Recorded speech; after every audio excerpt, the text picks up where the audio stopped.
So I was just sitting here thinking about sola scriptura and what that really means and why it never made sense to me.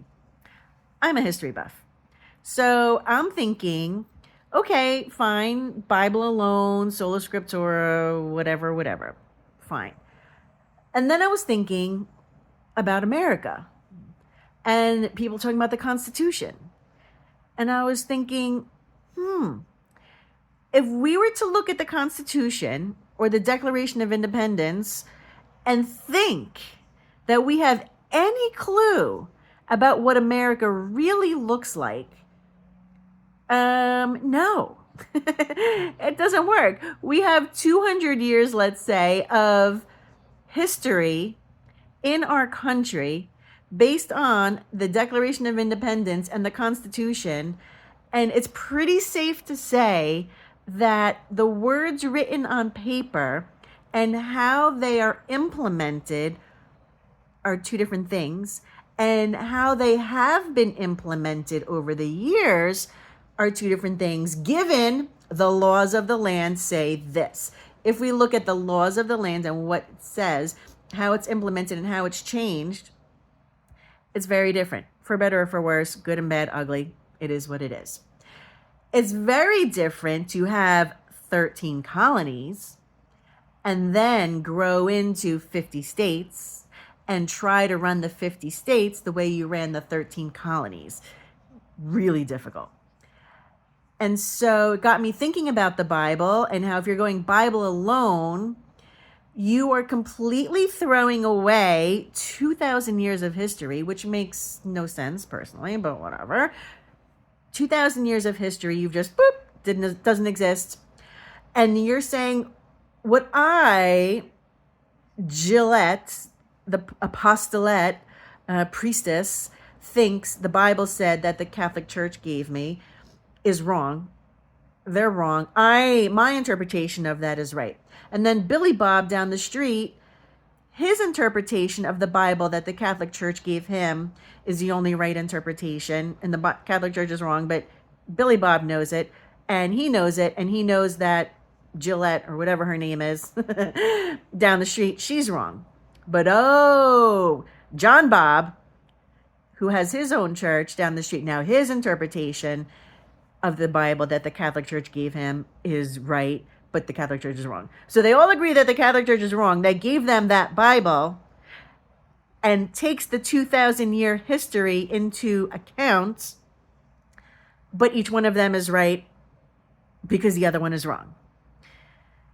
Wouldn't it just make a little shred of common sense to look at history, or AKA tradition, and to see how the apostles implemented and really lived the Bible, which didn't exist for the first 100 years. So they had no Bible.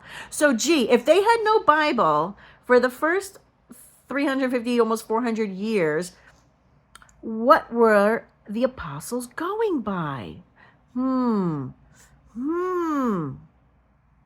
Oh yeah, tradition. Yes, they were going by tradition. Isn't that amazing? Amazing.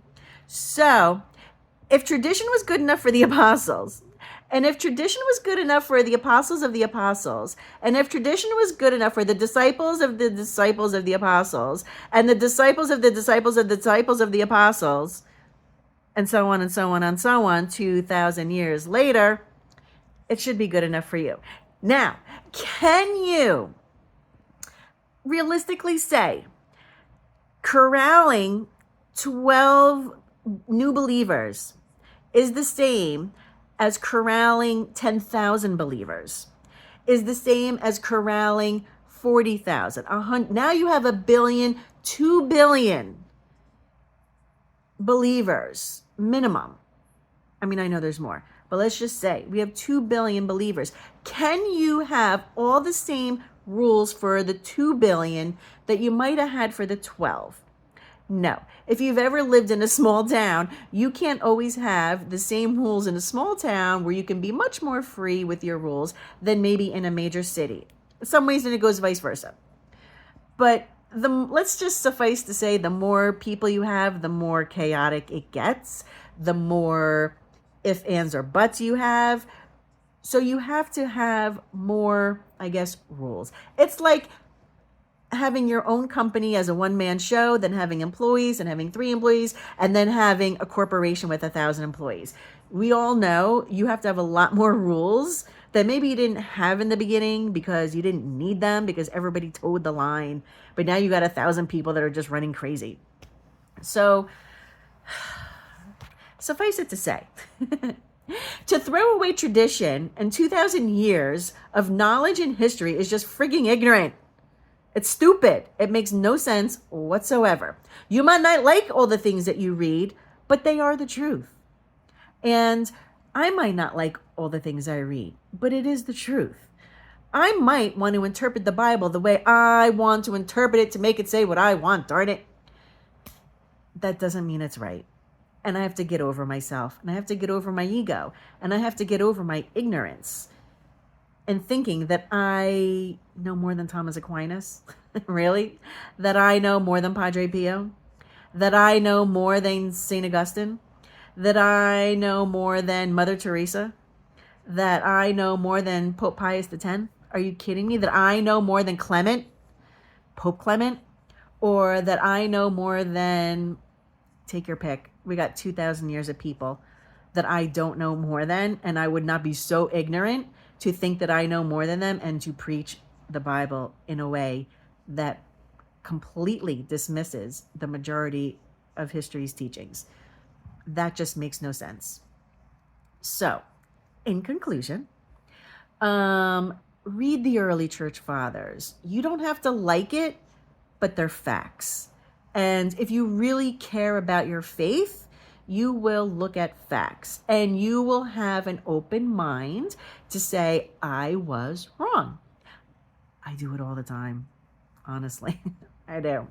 I've done it all the time. And I've gone back and forth on things. And like, I don't really understand this, but I know that I probably just don't have the intelligence, the knowledge, the openness, or whatever it takes to understand this concept.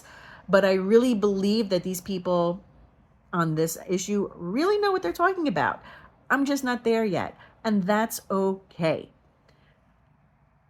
Part of intelligence is being okay with not knowing. It's being okay with faith. We know, if you know faith, you know faith. We just don't know everything, and that's okay. And being able to change your mind on things that you held near and dear to your heart. I have held things near and dear to my heart I swear I would never change. And then I did. And then I got more education and learned that I was miseducated on things. And so, see, similar thing with some of the Catholic teachings, and just suffice it to say, tradition is really a third of the answer to a lot of the church's problems and questions. Tradition, the magisterium, and the Bible. And the Bible first, and then we look to history, to how that Bible was implemented in real time, in living situations. What happened? How did it go down the line the first 100 years? And if you really are honest about that and don't get your information from people who just hate the Catholic Church, I mean, Google who started the Catholic Church. Google who started the Catholic Church. End of story. So that's my thought for the day. If you think about the Constitution, like I said, started out, and if you just think you know what America looks like and how it was all implemented based on the Constitution or the Declaration of Independence, I'm pretty sure it's safe to say they don't really look alike. Some things are good with that, some things are not. So if we look at the Bible, we could say, oh, that's how it was implemented. I see now. Why is that so bad? Why is it so bad to look at how the Bible was implemented and lived in real life and say that's bad. That makes just no sense to me. So everyone, get to reading the early church fathers. Be open. It's okay to change your mind, and it's okay to disagree with yourself. Because if you're not, you're probably doing something wrong.